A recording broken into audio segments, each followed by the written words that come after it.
So, hi everybody. We are live now, so hopefully we didn't lose a bunch of people here. We had some technical difficulties. I apologize for starting late. But anyways, I am Marcia Sivek with BeProvided Conservation Radio, and I have two special guests with me today, and it is Shavaun Kidd and Jack Wonderly. And we're going to be talking about their book that is coming out in October, called Searching for the Snow Leopard, Guardian of the High Mountain. And so we're going to be talking about snow leopards and snow leopard conservation as well. And I have a couple of their bios to read before we get started. And just to let you know, if you do want to ask questions, please leave a comment under the comment section on the Facebook page, and we can answer them as we go.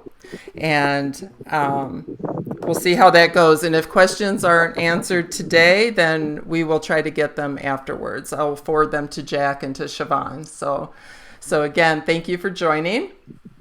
And I'm going to tell you a little bit about our guest today. So Shavaun is the outreach conservation educator for the Snow Leopard Conservancy and speaks to a variety of audiences about snow leopard and the conservation of this iconic species.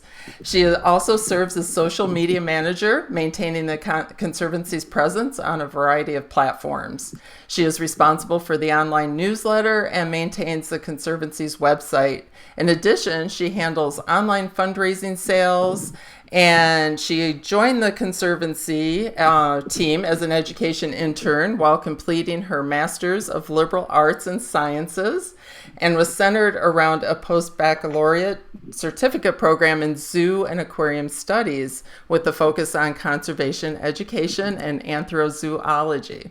While at Western Illinois University, she conducted anthrozoological research examining the adoption of animal companions.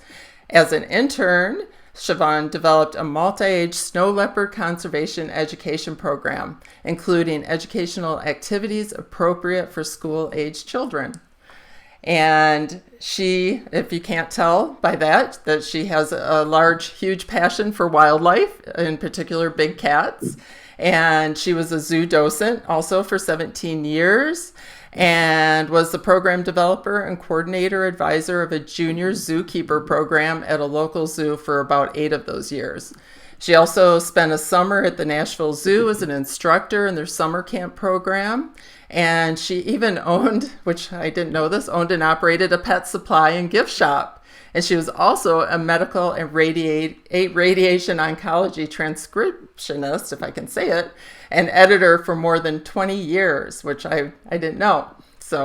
And she's also still teaching at some intermediate and high school grade levels as guest lecturer as well at Western Illinois University.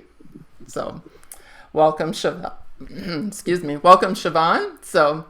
And now Jack, who has a very impressive bio as well. He is an outdoor commercial and editorial photographer from Sonoma County. He's worked as an animal photographer for National Geographic Society books and National Geographic Kids magazines, creating images of jellyfish, giraffes, snakes, bears, and many other species. His photographs have appeared in numerous publications, and I have one of his cheetahs back here if you can see it. And he has also appeared in numerous publications such as National Geographic, Sunset, and Los Angeles Times, Alaska Beyond magazine, and Ranger Rick, as well as CNN. And he is represented by National Geographic Image Collection, and you can see his work at www.jackwonderly.com, and Jack is spelled J-A-K, there's no C. And I will post some of this information as well. So Jack uses his photography to raise awareness and funds for select conservation organizations that include Nature Conservancy, National Resources Defense Council, and Wild Wonders of China. He is passionate about large cats in particular, and his expedition for the snow leopard, which we're going to hear about today, was one of his most challenging and adventurous projects yet. And so I hope we can hear about that. So, so Jack is often in the field, but when he's not traveling, he spends every Sunday with his young daughter volunteering at his local wildlife rescue. So, welcome, you guys. Thank you for joining us today. Thank you. Glad to be here. Yeah, I'm so sorry for the technical difficulties at the beginning of this. I apologize. We're all So, still learning about all this technology since we've been shut in and exactly. So, well, I'm excited because I love the snow leopard. I don't know if people can see. There's a snow leopard picture behind me as well that I bought at WCN for donation, which is they're just beautiful, beautiful cats. So I'm excited. So, anyways, before we get started, talking more about the snow leopard, I know that I just read your bio, but I was hoping to hear from both of you a little bit what got you inspired to do the work that you're doing and get involved with this, and make it your life's passion and work. So I thought, Jack, I would start with you, if that's okay. Okay. And I just wanted to, what inspired you to be a photographer, and what got you involved, with the Snow Leopard Conservancy?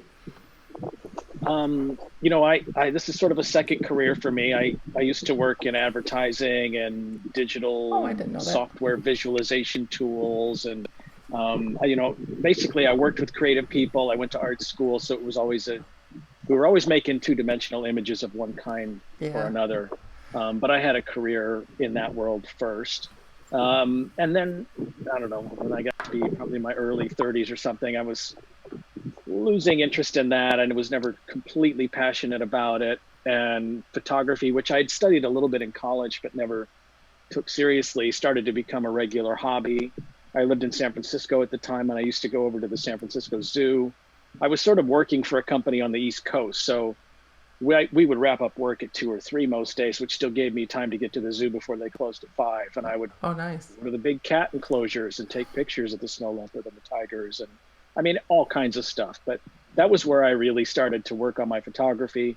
And then I started going to other zoos, and I would take pictures. I've always been an animal lover, but that's when it really started to come in with the photography. Yeah. And so then I'd go to Sacramento. They had snow leopards and tigers and other cats. And, then I went to San Diego, and then I went to Seattle, and I went to basically all the zoos on the West Coast. Yeah. At that point, I didn't have a way to go to India and take pictures in the wild. So, and then I started to accumulate. The snow leopard and the tiger were always my favorite. And I started to accumulate, I don't want to say a portfolio, but I had some good photos. Yeah. I spent 3 days at the Seattle Zoo trying to get good photos of their snow leopard, just standing there waiting for them to not sleep. Yeah.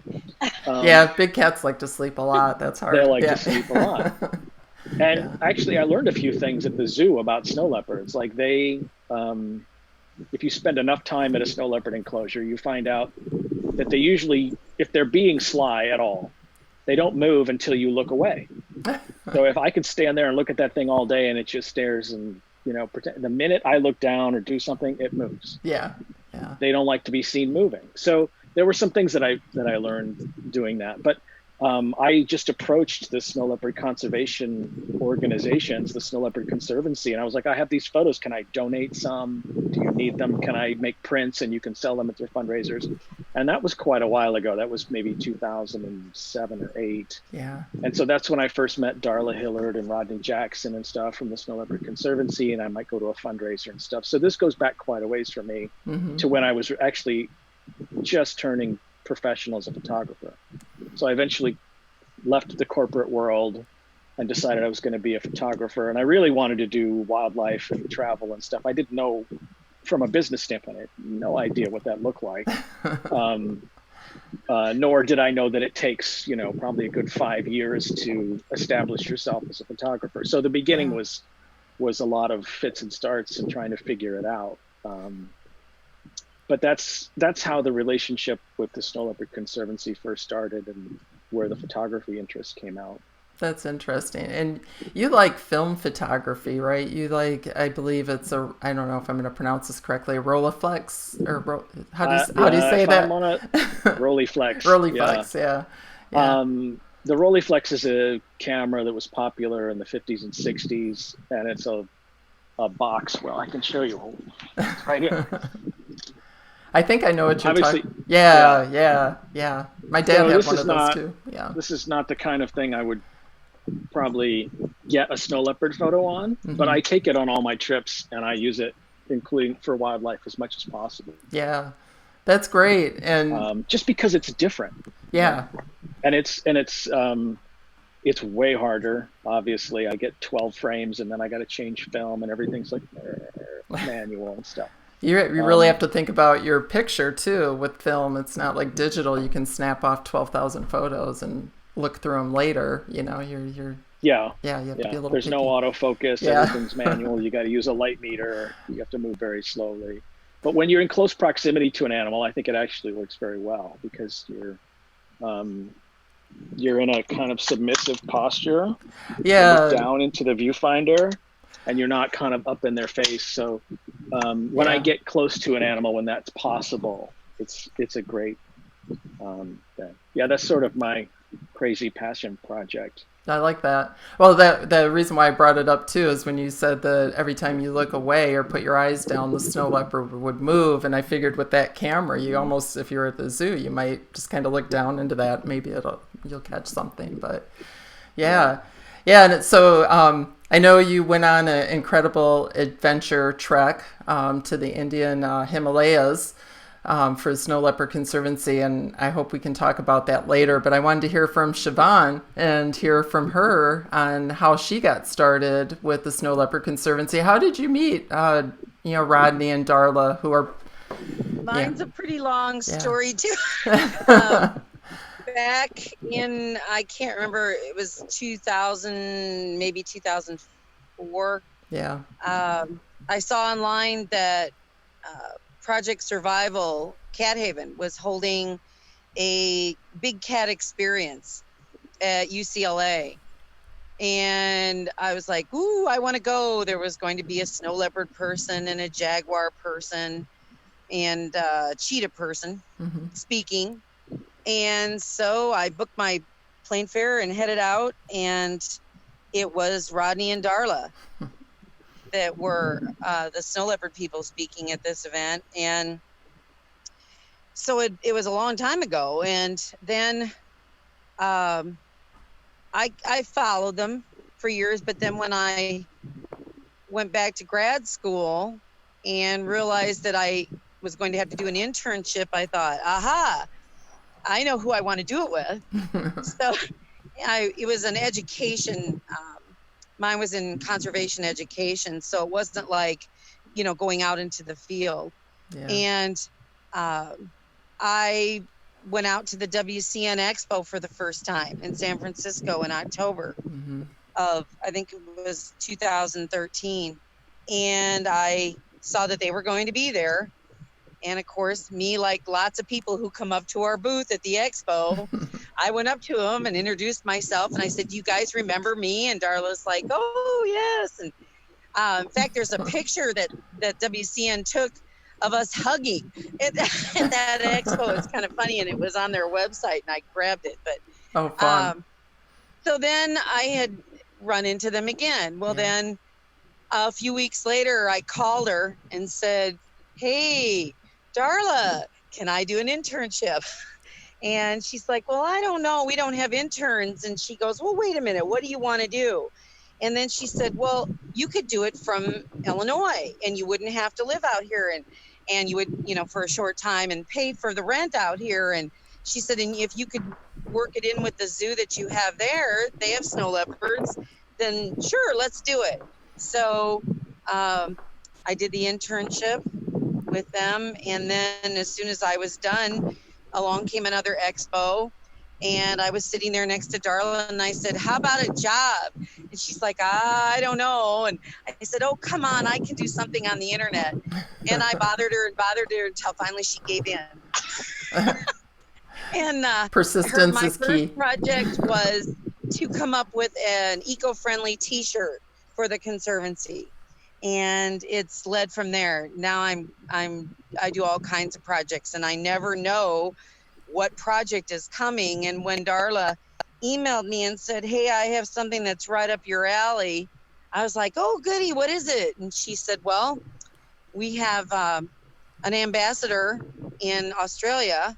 Her name is Margaret G, and she's a literary agent, and she would like to do a children's book where you seek and find the snow leopard in the pictures." Oh, fun. And she said, "How about I put you in touch with her, and you'll be on your own, and you guys can work it out?" And I'm like, "Sure, why not?" Famous last word. And so then I got in touch with her, and I said, "Oh, I can find you a lot of photos." And at that time, I wasn't thinking specifically manually taken wild snow leopards. But I had worked with Oriel Alamani, who's from Spain, and Bjorn Pearson from Sweden, on an article for our newsletter. And I got in touch with them, and I said, "Hey, would you guys be interested in helping me with this book?" And they were, "Sure, no problem." And then Bjorn said, "Well, you know what would be really cool is if we just use photographs of wild snow leopards, no camera trap photos, all manually taken." He says, "Because I think that would go along with your idea, about the experience of looking for a snow leopard, and how everyone has an experience that goes looking for this big cat." And so it just led from there. The next person that came on board was Tashi Gali from Nepal. Rodney, our director, had taught him how to do camera trap photography, and then he started to do photography, wildlife photography, and he's just branched out. He loves photography, and he's sure, I'll be on board. And then I asked Katie Duffy, who's an independent snow leopard researcher who lives in Ohio, if she'd like to come on board, and because I'd read, she has a blog, and her writings are just beautiful. And I said, "But Katie, have you got some pictures?" And she's like, "Sure, but they're mostly like conservation oriented." And I'm like, "Oh, that's fantastic." And then we asked Susan Liebeck. She's from Canada. She's an artist and a writer, and she had published some things about snow leopards. And then Jack, and he'll have to tell you all about his experience. Yeah, I want to He hear had it. just gone on this experience, on this trek to photograph snow leopards. And I said to Darla, "Do you think he'd participate in the book?" And she's like, "Sure, just email him."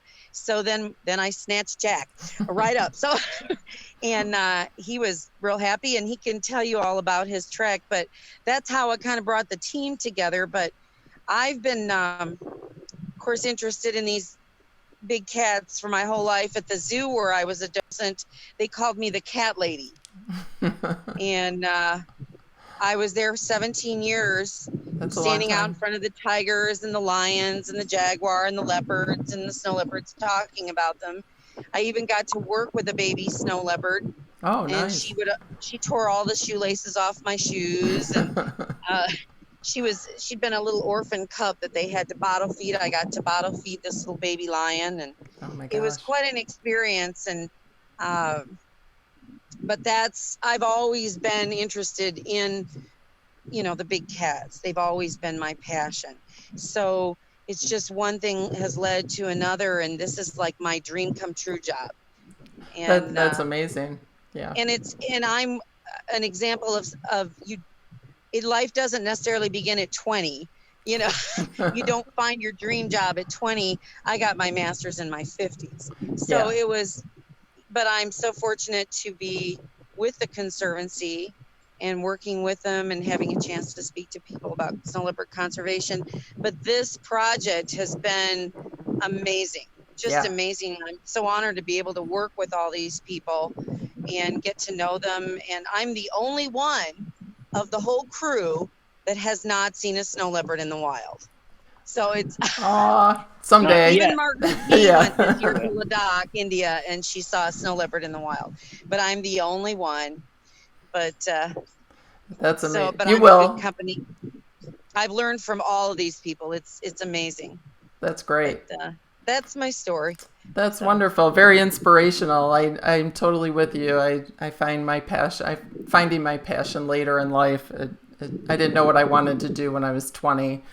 Well, I did, but I went a different path. Now I'm going back to my original idea. So anyways, well, I but started out in kudos. music education and biology. Yeah. That's what I got my BA in, was music education and biology. And I, of course, was interested in, wildlife and wildlife conservation, but I never thought I could, I was timid. Yeah. And in fact, the book is dedicated to Jeanette Thomas. She was one of my professors in grad school, and she passed away a couple years ago. But when she was Oh, getting sorry. her advanced degrees, her professor, her advisor, told her, when she said, "Well, I want to study snow leopards," and this was like in 1974. Mm-hmm. He said, "Oh, it's way too hard. Nobody can do that, especially a woman. You can't do that." So she went on to study what-else seals in Antarctica. So Good she for her. showed him, she was studying marine mammals in a harsh environment. But that was, she said to me, snow leopards was my passion, my original idea. So that's why the book's dedicated to her. Oh, that's great. I'm going to flash a cover of the book. Hopefully with my technical difficulties and production skills, I don't lose you. But so people... I wish I had a copy. So you guys probably can't see it, but I think the people live can see it. And I also have a list of contributors. So Shavaun, you're the co-editor. I'm the editor. Yeah. I'm the author. Yeah. And Bjorn Pearson agreed to write some of the text. So Bjorn and I have written the text. And then there's an essay. There's multiple essays from some of them, but there's an essay from each of the contributors, and they're all professional writers as far as I'm concerned. They're just beautiful. Yeah. Just beautiful. Jack's is magnificent. Wait till you read it. I can't wait to get my copy. Yeah. Well, sorry. The release date is October 6th. Yeah. It's being printed now, so it finally got off to the printers. Awesome. Well, we should start talking. I do have a couple. There's a few hellos. Ashley Lutz Nelson is on. She says hello. Hi, Ashley. That's our VP. Yeah. And Amy from Florida. I know Amy. Hi. And Hi, Amy. And Ron from Staten Island. He's Hi, Ron. He's a big cat guy. And Varpu Maria, if I said that right, from the Netherlands. So we have people from all over on saying hello. So she follows us on Facebook. Hi. Awesome. So let's talk about the snow leopards. Jack, I want to hear kind of your adventure, your trek through the Himalayas. And, as from what I hear, snow leopards are shy. They're elusive. Did we lose Jack now? Oh, no. There you are. Oh. Just a little blip. Yeah. Yeah. So anyways, I can't see you, but I'll get it back. Okay. We can see you. So Okay. I know that snow leopards are elusive and shy, and many people have difficulty, from what I've read anyways, of seeing them. So what was your adventure like going to photograph this, and what was it like to see your first snow leopard? I'll let you tell the story. Yeah. Yeah. They are notoriously shy, they have an almost mystical reputation. Mm-hmm. And some of that is to camouflage. I mean, if they don't really have to hide, if they just stop moving, you can't see them. Oh, yeah. Yeah. Their camouflage is so extraordinary that if they just lie down and sit in place, the blue sheep, which are their prey animals, will walk right by them. They just disappear. Oh, amazing. So the challenge really is to find them, and then the other challenge is the difficulty of the location. So at 12,000 feet on the low end, and snow leopards go up to 19,000 feet. Oh. They're the highest dwelling mammal predator. Yeah. So they're just extraordinary in terms of they live in places that we're not meant to live. And that, we have to see them in the winter because as the snow line drops down the mountainside as it gets colder and colder, the snow leopards come down lower to a place that's more manageable for us to find them. We planned this expedition with Rodney and Darla from the Snow Leopard Conservancy. Mm-hmm. And there is a difference between saying, like, I want to see a snow leopard versus I want to photograph a snow leopard. Most snow leopard sightings are from quite a distance through a spotting scope that might be half a mile or something away. Yeah. With a scope, it's still a magical experience. But in order to photograph one, I need to be within a couple hundred yards of a snow leopard. So I can't go where there's going to be a lot of people. I can't move quickly. I have to hopefully find a snow leopard that has caught something, because then it's motivated to stay put. Yeah. So we had to plan an expedition that's specific to photography. And we were able to do that with the Snow Leopard Conservancy's help, and with Susan Jennings' donation and fundraising help. Nice. Yeah, Susan just came on, by the way. Hi, Susan. Oh. Hi, Susan. Yeah. This photographing a snow leopard in the wild was on my bucket list. It was definitely something that I'd wanted to do. I'd photographed all the other big cats in the wild. And the snow leopard was sort of the top of my bucket list. And I just approached Rodney one time at a fundraiser, and I was like, so how hard is it really to see one? Because obviously he has so much field experience and knows all the right people. Yeah. And so we had that conversation, and then many months later, the Snow Leopard Conservancy came back around and said, would you be interested in going? And I was like, of course I would be interested in going. And they were like, we just need to find a way to fund it. And that's where Susan said, I can help. So yeah. It was crazy, because I just literally got a text message saying, they want you to go to India and photograph snow leopards. I was like, okay. Sure. And then my next reaction was, oh my God, what have I signed up for? Yeah. Because well, first of all, there's no guarantee that you're going to see one. Right.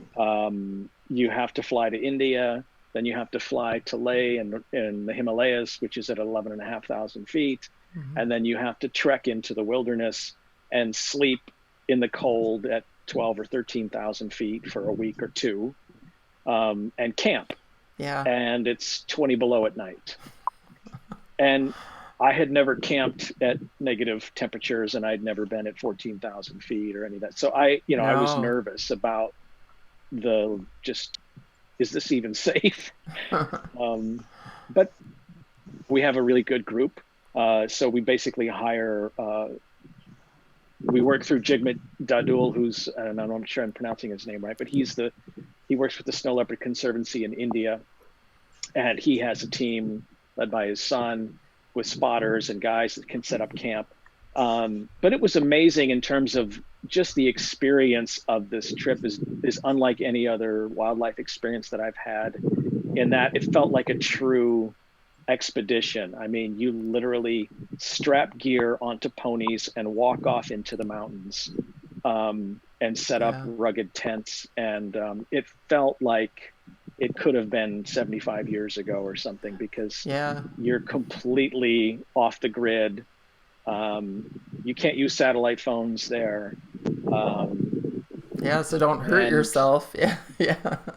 It was just an amazing thing just to be in that territory. And it's that part of India is very much Tibetan Buddhist, and I enjoyed soaking up some of that. But the trip in terms of finding the snow leopard was literally like, get up at 7 o'clock in the morning, strap on your backpack, have some tea, hike uphill, which the first few days you're at altitude like that is just absolutely brutal. I mean, walking on flat ground is really difficult, and then going uphill with a back on is extraordinarily difficult. Mm-hmm. And then we would find a good vantage point, and we'd spread out. We had 4 or 5 guys looking at a time through spotting scopes, and we would stare at mountainsides for 9 hours, trying to find any movement, any flick of a tail, an ear twitch or something. They could be sitting there staring at you. Yeah, you wouldn't know it. Staring at you. Yeah. Wow. And it would get dark about 5. Yeah. and I'd have dinner in the tent, and then from 5 until 7 the next morning, I got 14 hours of darkness and bitter cold. And you just hunker down in your tent and multiple layers of everything, and I had to put anything that was the camera batteries, my contact solution, everything had to sleep inside my sleeping bag because everything freezes. Oh yeah. My pants freeze, like my down pants just are like cardboard in the morning, and it's not comfortable that way. Now, if you want to go and see one without trying to photograph it, they can make it a lot more comfortable. You can stay in a homestay and get a little more culture and stuff like that. But because we were trying to photograph it, we were off on our own. Yeah. And just the acclimating to the altitude and dealing with the temperatures, and then it took about 8 days of looking before we had any sign of a snow leopard. Yeah, I was going to ask how long did it take? So it took you 8 days to see your first snow leopard, huh? Yeah, the whole trip was 16 days. There's like a day and a half of travel, a couple days of acclimation. We spent 8 days in Stock Valley in northern India, camping and looking, and decided that we weren't seeing anything promising there. There weren't any tracks or signs of snow leopards.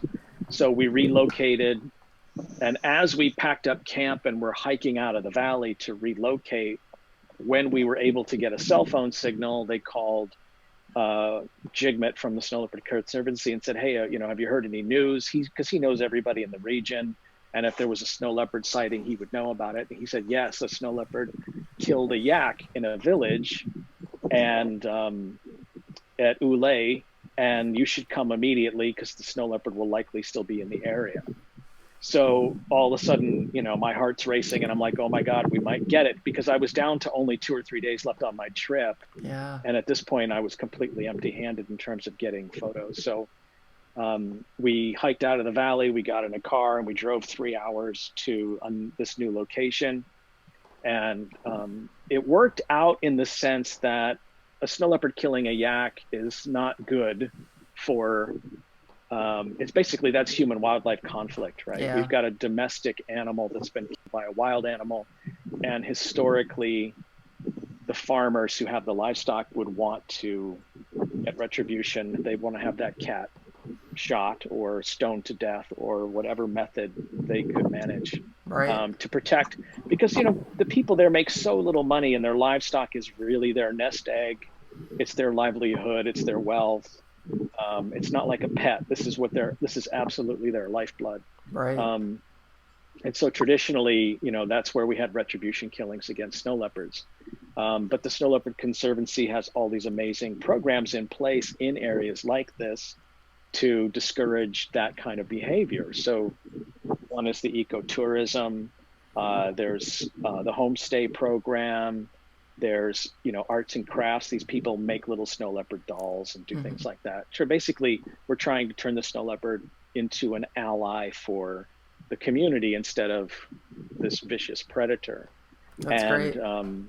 Because I happened to stumble into this situation where a snow leopard killed a yak, we were able to document that whole process of on-the-ground conservation, working with the community. And people, for example, like if we had to go through this farmer's land to see where the snow leopard might appear. Yeah. And so we would make a little cash donation to the farmer for that privilege. And so he's like, oh, great, snow leopard's around and I'm making money. And I'm like, I'm going to buy a snow leopard a yak burger. Like, I really felt honored to contribute in that weird way. Yeah. But even though we knew the snow leopard was nearby, and we, by then the word had gotten out and a few more people from the village had shown up, and we had 8 people staring at this mountainside, and you can see the yak out in the field, and you're looking at the big mountain and you're like, okay, I know the snow leopard is here. It's unlikely he's going to take his eyes off his kill, but it's not present. We can't find it. And then this little kid from the village came up and he said, the cat's over there, because he had seen it leave and where it went. Yeah. And so finally somebody found it in their spotting scope, and it was just a little brown bump on the mountainside that blended in with all the other rocks. And they showed it to me in the scope. They're like, it's right there. I'm like, where? They're like, it's in the middle of the scene. It's like dead in the center of the scene. I don't see it. And then it lifted its head. And you're like, oh, that's not a rock. That's a cat. Yeah. But the amazing thing was the cat, the cat basically just went down the other side of the mountain after a couple of minutes. And we were like, is that it? But no, it did come down at night to come to the kill so that it could be with it and feed. And so we went back in the morning in the pitch black before there was any light at all, and set up a blind. And then I could sit in the blind and be a couple hundred yards from the yak and the snow leopard. And as the sun came up, it was there. And in total, I had 12 or 14 hours probably looking at the snow leopard. Wow! While he was eating dinner, while he was hanging around, basically just guarding it mostly, guarding it from magpies and foxes and anybody else who would try to come and get some food. Yeah. And we think it was a female snow leopard. But that was incredible because most sightings are so fleeting and brief. And I basically just had a staring contest with this cat. Amazing. For like a day and a half.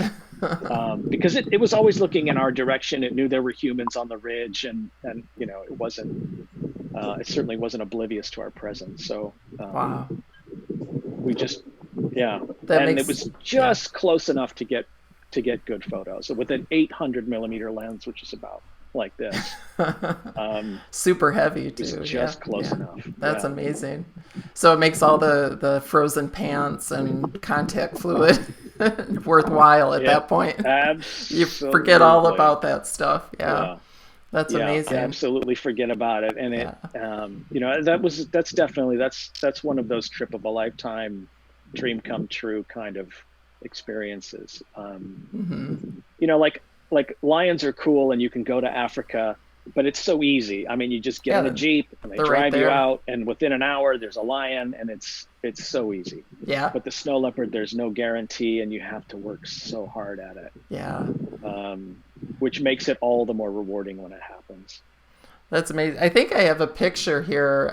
It might be the one of it with the yak, but let's see if I can find it. Yeah, I posted one today on our Facebook.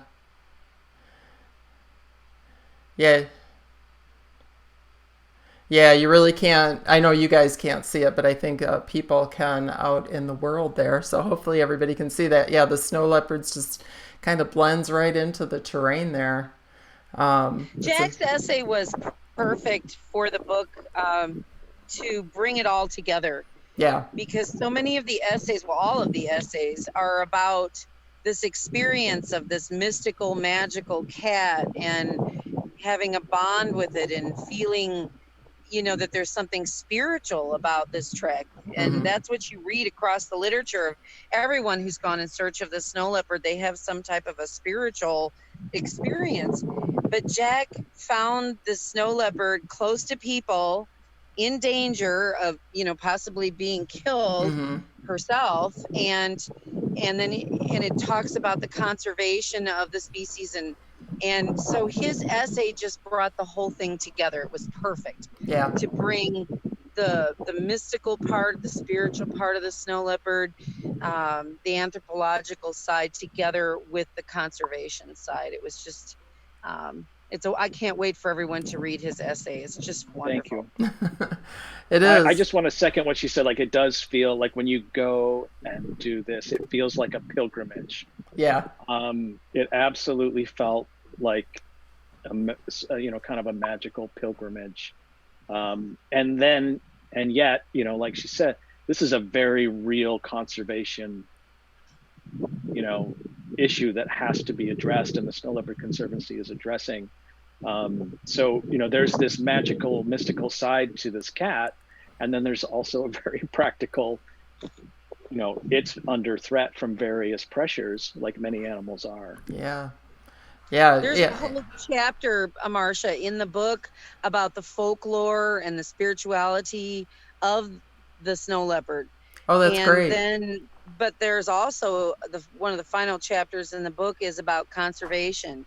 It's an overview of snow leopard conservation, about the threats that the snow leopard faces, and the methods that the Conservancy uses to work towards its preservation. But I love that. I have some of the essays with me.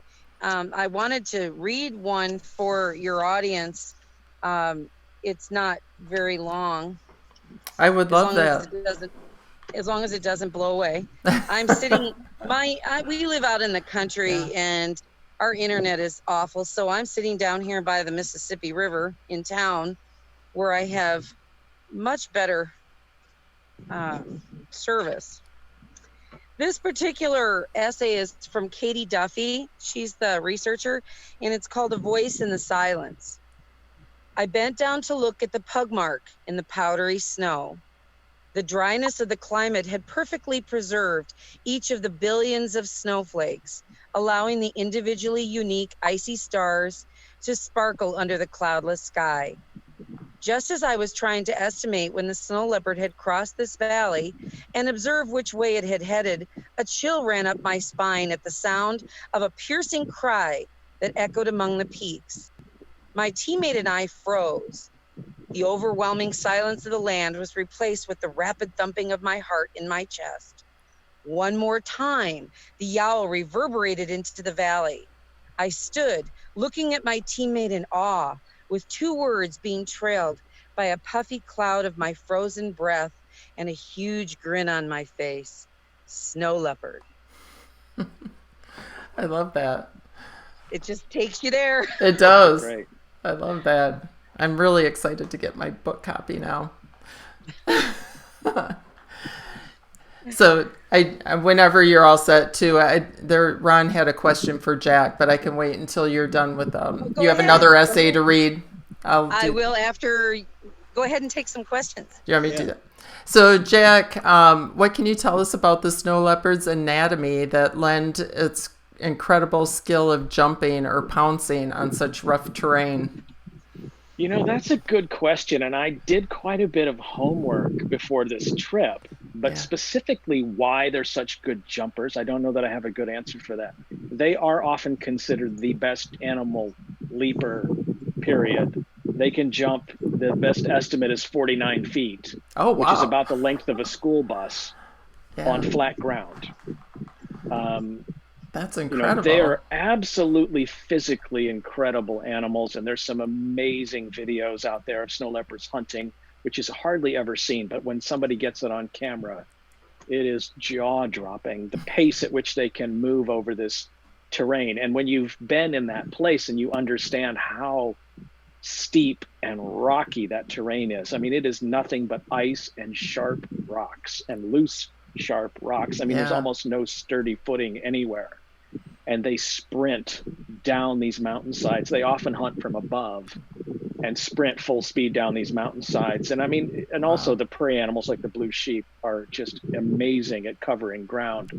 The snow leopard's very well adapted to its environment and things like it has, like large nasal cavities so that when it inhales air, the air is warmed before it actually gets into their lungs. Part of the reason they have such a long tail is because they can wrap it around their head for warmth. Oh, nice. I didn't know that. They have large paws with a lot of fur so that they're basically almost like walking on snowshoes. And you can see that in the tracks. In that essay, she talks about seeing a track. And I will say that just finding a track was pretty much made the trip worthwhile. I mean, just to see a snow leopard footprint in the snow is a pretty magical experience. But their pug mark, the actual pads are kind of like medium-sized, but then the overall outline of the footprint is there's a larger footprint outside the pug mark of the pads because they have so much fur there.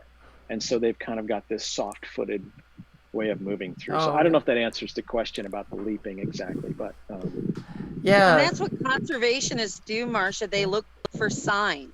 Mm-hmm. And there's a section in the book that talks about that Katie has never seen one up close and personal. She's just seen one from a distance as before it disappeared behind a rock. Wow. And they look for sign. They look for scrape markings on trees and on the ground and spray markings. Snow leopards do a lot of spraying. That's their, they call it female. Yeah. They leave signs for other, scent signs for other snow leopards and other animals to say, I've been here. This is the way I'm going. Yeah. And but that's what the scientists look for, is the sign, the scrapings and the scratch and the spray markings, because they're not seen a lot, but their markings are. Right. But the footprints, the pug marks, they're just amazing. And then they see the tail. Sometimes the difference between the wolf and the snow leopard, if they're unsure of the paw print, they'll see the tail has dragged behind in the snow. And I think we have a picture of that in the book, where you can see the footprints across the snow, but then you can also see the tail marking as it followed the cat. So a wolf tail isn't long enough to drag then, right? It's what you're saying. They hold them up a little bit more. And no, they're not as long. Yeah. I didn't realize they use that to wrap around their head, kind of like a little homemade earmuff there. Like a muffler. Yeah. That's great. Yeah. Well, that's cool. So you had another essay for us, right, Shavaun? Well, I have another passage. Kind of entice us into the book. Bjorn wrote this. This was at the beginning of each of the chapters. There's some thoughts about snow leopards and snow leopard photography. And this one is from a chapter that's called The Reward. And Bjorn writes, "Every day we are witness to the inexplicable beauty of our natural world.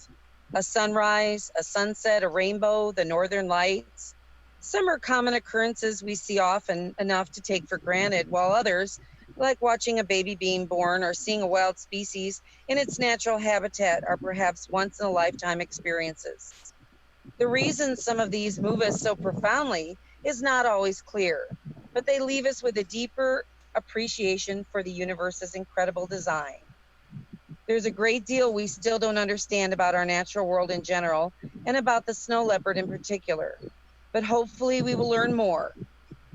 But hopefully, as we learn more, some of the mystery will remain. It isn't always necessary we learn all there is to know in order to understand the importance or appreciate the beauty of something, especially this magnificent cat. Not every question has to be answered, not every puzzle piece put in place. The unknown brings with it an incomparable thrill and beauty that touches us." That's beautiful. Yeah. And that's so true. All we really need to know is how to coexist with these beautiful animals and keep them around on our planet. So that's beautiful. So Bjorn is the co-editor, correct? Or yeah, yes, he's of this book. And he's from Sweden, and he started out in science, and I think did some work in South Africa. Either in school or as an intern, and he donates quite a bit of his proceeds from his photography to conservation. Oh, wonderful! So and that's why I said most of all of the contributors are not just photographers. They're not just conservationists. They're not, they're not just writers. They're everything. They can all write magnificently. They all, this photography is just unbelievable. And their writings are, it's just so beautiful. But they also contribute to conservation, because everywhere they go, they are working for conservation. Conservation isn't just about science. It's about working with people. Mm-hmm. And as Jack can tell you, it's all about working with the people. And because those are the people who live there are the ones that are going to be the stewards. They're the ones that are going to protect these animals, these wild species. And Jack knows firsthand, about working with the people.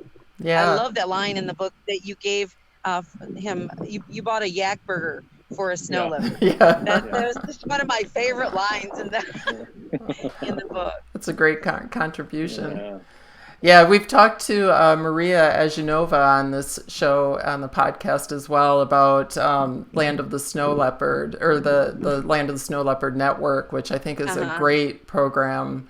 And I think that is doing what you're talking about too, bringing people together and, wherever the snow leopard exists, and connecting people with the land and nature and we have a whole chapter devoted to Land of the Snow Leopard Network that Darla Hillard has written. Oh, great. It's in the book. Darla's on too, by the way. Hi, Darla. Hi, Darla. About it's an organization. It's a network of organizations and individuals, over 100 of them, that have come together to bring the spiritual aspect together with the biological science to the local people. They work one-on-one. They work in schools. They do programs for, just regular school programs. They work with students in the field. They work with townspeople in big groups, but they collect stories, video, written, pictures of things that have happened, that people, their interactions with snow leopards, and stories, ancient stories, the spiritual stories of the snow leopard is considered a spirit animal. And they bring that so that into today and make it relevant to today's youth, so that they can carry on the traditions and the folklore and use that to preserve the species. Yeah, and carry it forward. If the animal is important to you culturally, if the animal is important to you spiritually, then destroying that animal in retribution, you're going to think twice about it. And so by reviving their cultural traditions, it's a way of, and they wanted to be part of conservation. They wanted to be an active part of conservation. And so yeah, that brings up has worked very hard with the network to do that. Yeah. And it's expanding across, I think, about 5 different countries now. So the program is expanding. That is amazing. Well, it just brought up a comment that I was thinking that I don't think people really want to kill or harm such a beautiful animal. I mean, of course, if it is like killing all their goats or getting into their pen and such, it makes it difficult. But I think people would rather see them around. And like you said, people really want to be involved. Marcia, if it wipes out your entire livelihood and all you make a year is $300-400 a year, I know. That snow leopard got in your corral and killed all your sheep in one night. Yeah. Because that's what they do, right? They'll just kill everything that's moving. It seems that they're activated by movement, and then they can't get out. And so then here comes the farmer in the morning, and there's the snow leopard. And his first impulse is to kill that animal. But instead, because of conservationists working with them, they'll call someone, catch the snow leopard and remove it and move it someplace away, because they'll think twice, because they realize that it means something to them. Plus, it's an economic thing. It's a financial thing. If a tourist come in and pay them to stay in their homes, that's a pretty, better deal. Exactly. So it's as Rodney says, you want them, and as Jack said, you want them to be more important alive than dead. You want them to mean more alive than dead. If I may, one of the things the Snow Leopard Conservancy has done is help these communities have a livestock insurance program. So in terms of the economics, as Shavaun was saying, like a snow leopard can get into a pen and it very well may kill the entire herd or a large percentage of the herd, and it may not eat much. But once it's in there and its killer instincts are triggered by movement, it can wipe out dozens of animals. And then, strangely, when approached by humans, the cat will not defend itself. The snow leopard does not attack humans. It does not fight back. It will just cower and let itself be. Oh, I didn't know that. So attacked. It makes it easier to shoot it that way. It's not that hard in relatively speaking. I mean, it doesn't fight back, even though it obviously would be very capable of injuring a human. It doesn't fight back. Yeah. But anyway, with the livestock insurance program, which was in place in the village where we were at, immediately there was no question, once they look at the kill and go, yes, this was a snow leopard, we knew this man's going to be reimbursed for the value of that animal. And so he really has no motivation. Immediately, the motivation is removed and he's not worried about his livelihood. That's smart.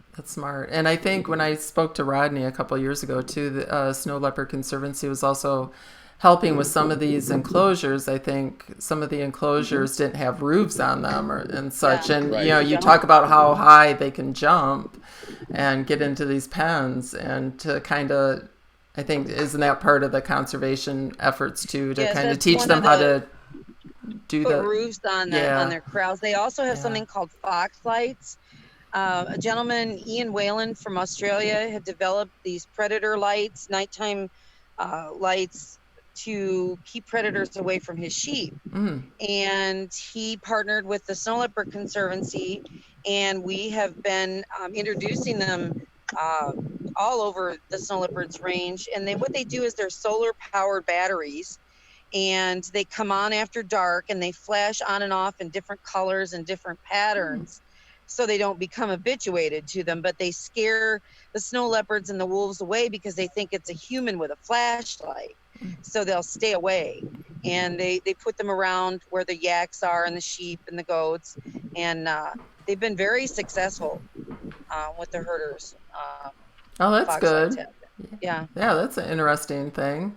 Has a You know, has oh, go ahead, Jack. I'm sorry. I was just going to say, so, I live in California, Northern California. We have mountain lions, and the mountain lion predation on livestock is a problem here in exactly the same way that snow leopard predation is a problem on livestock in India. It's just that what the Snow Leopard Conservancy has implemented these programs over there where they have, many of these villages, they have livestock insurance, they have the lights, they have roofs on their enclosures. And yet here in California, in the Western world, where we have, such a wealthy, relatively speaking, population, Right. we don't have any of those things in place. No. Yeah.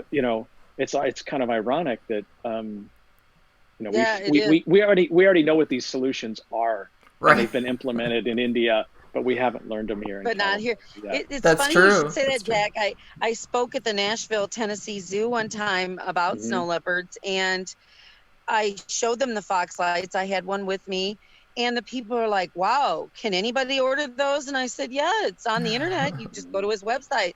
And he's like, I would like those for my animals.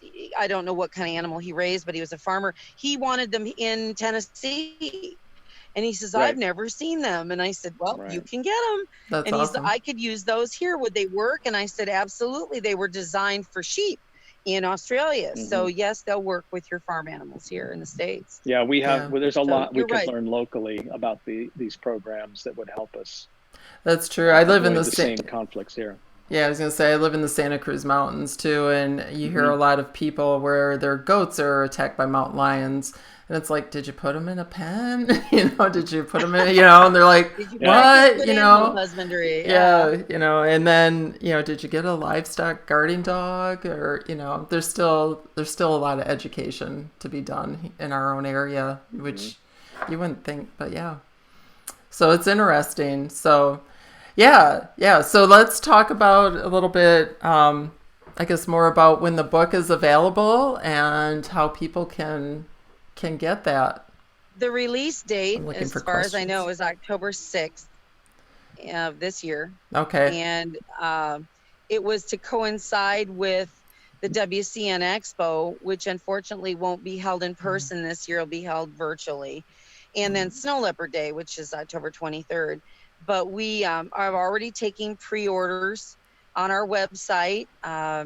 If you just go to our website, www.snowleopardconservancy.org, and it's on the hamburger menu on the side. You go to the store, and there's a separate tab just for searching for the snow leopard. And you can order your copy through us, or you can order it through Amazon or Barnes & Noble or Indie Books. Amazon and Barnes & Noble do ship internationally. And then Simon & Schuster is handling the international sales. So if you live outside the United States and you want your local bookstore to carry it, Simon & Schuster would be the publisher that handles the sales to any bookstores outside of the United States. But you can order it now, and as soon as we get them in, we'll be shipping them out. That's great. So you said it's at the printer now. So you have you seen a prototype of it printed? Yeah, just the proofs, just that what went to the printer. Yeah, so I'm excited. Of course, everything with the virus, everything is shut down, and everybody's operating on skeleton crews, and It's printed overseas, so we were worried about shipments, but they're getting their shipments in. So, but it's a long process. I didn't know. I've learned a lot about publishing. But our publisher is Arcade Publishing. They're an imprint of Skyhorse Publishing. They're a small publishing house. Small. They have thousands of books. Yeah. But they're from New York. So, and we have a really great editor, Cal Barksdale, and he's been helping us along. He's really on board with our message, and he loves snow leopards as much as all of us do.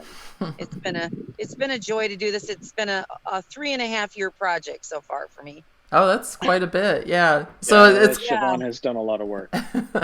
A lot of work.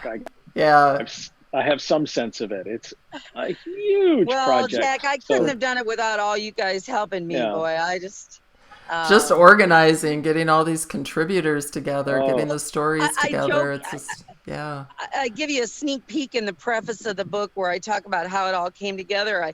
I say, well, it was like herding cats. And it's kind of been because we have one contributor in Nepal and Sweden and Spain and Canada, and then, in Australia, and there's some of us in the United States, and it's I'm up at all hours of the night talking to people and trying to catch them on Facebook Messenger and at different times of the day. And when I talk to our agent, Margaret G., this is her fault, and we're 18 hours apart, so it's quite an experience. But it's been such an honor to work with all these people and to get to know them, and I'm jealous that they've all been there and they've all seen this beautiful animal in person, and you'll get there. I experience it through their eyes and through their writings. Yeah, if I may, though, one of the things I love about this book is that it has really great photography and really great text. The essays and the foreword and everything that Shavaun wrote and everything. I mean, it's beautifully done. And in terms of I really want to read it and I really want to look at the pictures. Right. And I have a lot of books on cats and I have a lot of photography books, but none of them have quite that balance. So I think it's kind of unique, actually. I think that's really great. Marcia, it's not really a coffee table book, only that's what the trade would call it. It's an anthropological book. It's about our bond with this animal. And, we're bonded together and we need to protect it. We've endangered it. We need to protect it. And I didn't know where to begin, but it's magical how all the essays and the photographs just blended together perfectly. Yeah. Well, everybody's so passionate about it, and I think this is a really powerful way to get a message across to people who aren't scientists, who are picking that up for the first time just because maybe it's a beautiful picture of a cat, and then they read it and they get involved and they hear these stories of the conservation and the legends and the mystical qualities, and it's going to be pretty powerful tool, I think, getting people involved. Our cover photo is Oriole Alamani's. I'll show that again. On the back is Tashi Gali. Oh, I don't have the bat. And said, I think this should be on the cover. And I said, oh, I agree. Jack, what was that sentence that he put on the cover? Oh.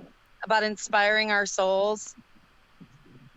I don't have it in front of me right now. Is it on the book? You guys are just going to have to buy the... Oh, I don't have the back cover. Yeah. Just one sentence, really. Yeah. But basically, that we, the snow leopard is it is that mystical creature. It is that thing that inspires our souls, and it definitely needs our protection. Yeah, I said it a lot more eloquently in the book. So. Well, you guys are going to have to buy the book to read it, but exactly. You don't want to give too much away. Marcia, I wanted to read one more of Bjorn's passages, and it's the beginning of the conservation chapter, which maybe some people will skip it because they think it's dry, but don't skip it because there's beautiful pictures in it and there's a lot of really good information. This is a book for scientists, for students, for cat lovers, for everyone. But it begins by saving the snow leopard, we're saving ourselves. Even with all the natural beauty around us, our world can be a harsh, ugly place. Day after day, we are fed news of wars, starvation, racism, and human injustice. Our thirst for optimism and beauty has probably never been stronger. But in our quest for spiritual well-being, we forget that true natural beauty is already out there. The snow leopard is one of nature's most exquisite creations. Long before humans appeared, it was roaming the snow-capped ridges of the mountains. Unmoved by human destruction and with wisdom reflecting in its iridescent blue-green eyes, it still patrols the ridges, as it has done for so many centuries, watching over the world. And so we must do whatever we can to protect the snow leopard, not only because its presence ensures the stability of the high mountain ecosystem, but also because this mysterious cat in some way provides hope for humanity. When we save the snow leopard, we're not just saving a species from extinction, we are saving ourselves. That's beautiful. And that he wrote that before the virus, before all of our,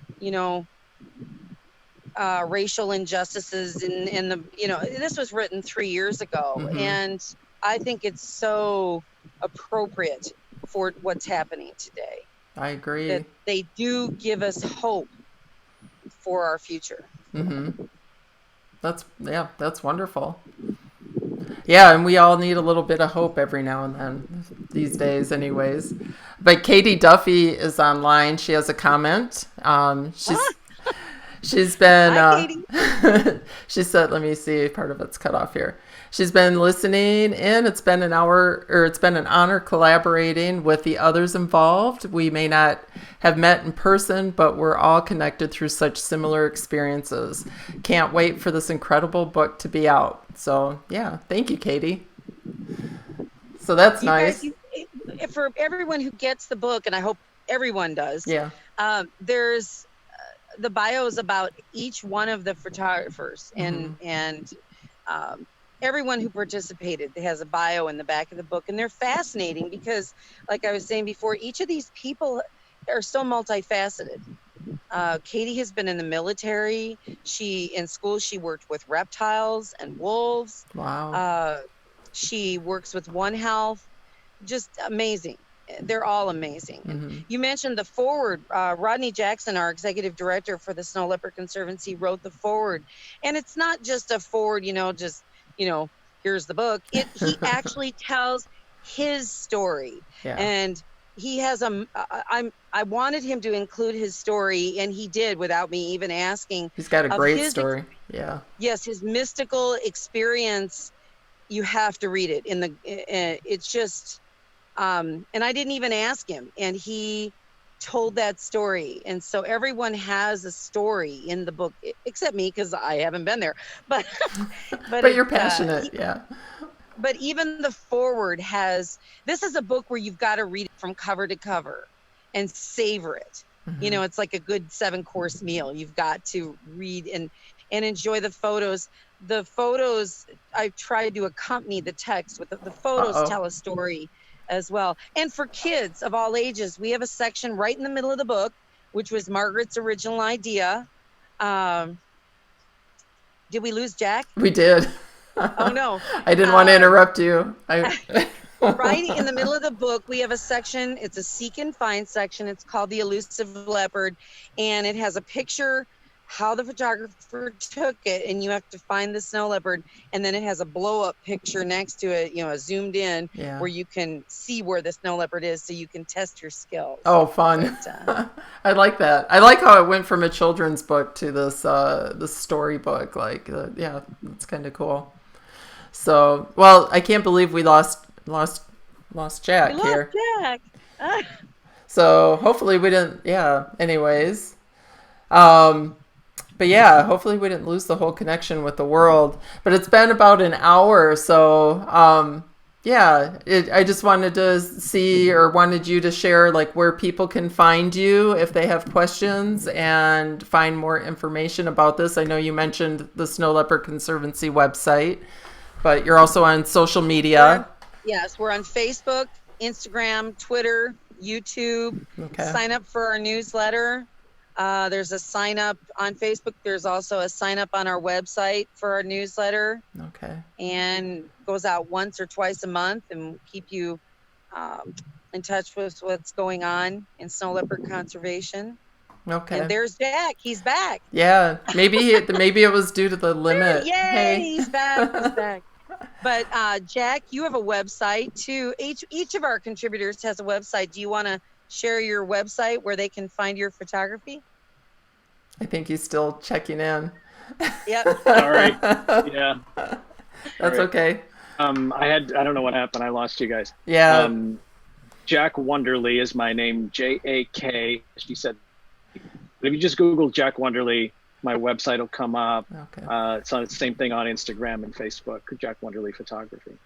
Great. Thank you. Yeah, and yeah. So if we have any follow-up questions, I'll try to forward to you all. But yeah, I'd like to ask you both. You know, we talked about hope a little bit. What's giving you hope through all this with snow leopards, life, whatever? Is that too big of a question to ask? I don't know. Jack, What gives you the most hope? Yeah. Well, I think especially now with the pandemic, and I don't want to try to get philosophical about a virus, but you know, it's a pause, right? And they've called it the, is it anthropause? Is that the word they've come up with? Yeah. That humanity we hit the pause button. And I think that we're learning to flex these muscles of cooperation and international cooperation and maybe not being so selfish and thinking, you know what, we all have to pitch in here. We have to wear a mask. We're going to, make certain sacrifices and stuff. Those are the muscles that we need to learn to flex to solve the larger conservation issues, the climate change issues. So, I see hope when I go outside. I see, the animals. I see deer in my yard, the quail, the rabbits. I go to the beach and there's sea lions and the animals are doing well in our time of difficulty. In our absence. I know. In our absence. That says a lot, doesn't it? Nature is so restorative if we just leave it alone. Yeah. Yeah, and they then don't step need us. in. Yeah, they don't need us. They don't need except us. Where Except where we've mucked it up so much that we have to come in and put it back together. Right? Yeah. But generally, if they're in any good shape at all, if we just leave them alone, they thrive. Interesting. You're at the wildlife rescue. I wanted to ask, are you seeing an increase of animals coming into the rescue center at all, or is it?